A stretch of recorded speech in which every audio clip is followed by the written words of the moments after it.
Please, come to France. You are welcome. It's your nation. We like innovation.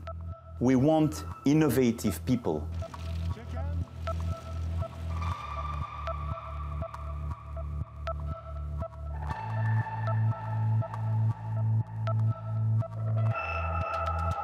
Vive la France!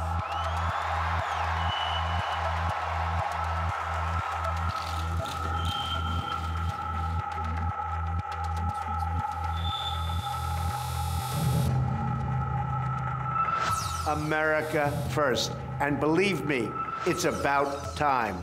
The era of economic surrender is over, and a new national pride is sweeping across our land.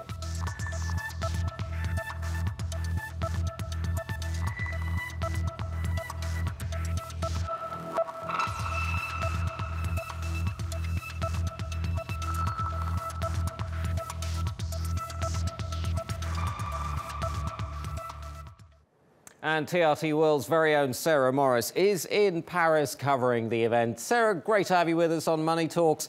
Let's start with trade. France had a trade surplus with the US, has had a trade surplus with the US for many years.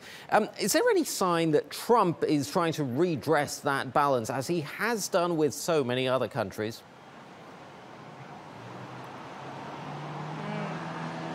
Well, it's a really interesting question. I think it's fair to say you could be mistaken for thinking that Donald Trump is completely obsessed with turning around trade deficits that the US has with countries around the world.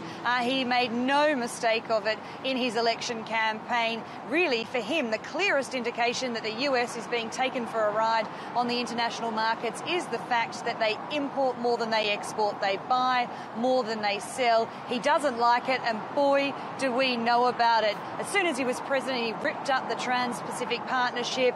He called China the great jobs-killing machine, and he's really given Germany a hard time, and Angela Merkel, because of course they do run a trade surplus with the US.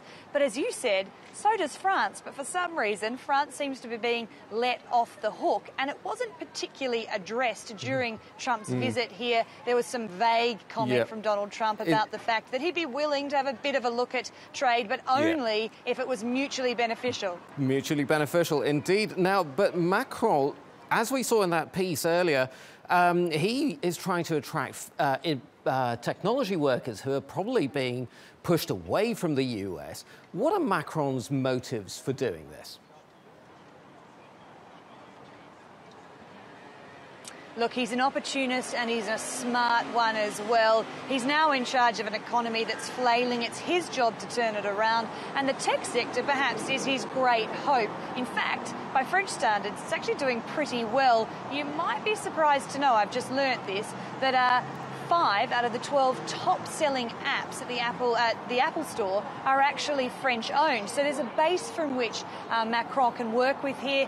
The government has said it wants to turn the country into a digital republic. The problem is now they have to lure talent, and they think they can lure them from countries where people can no longer go to Silicon Valley. Sarah Morice in Paris, thank you ever so much. We're running out of time. Thank you.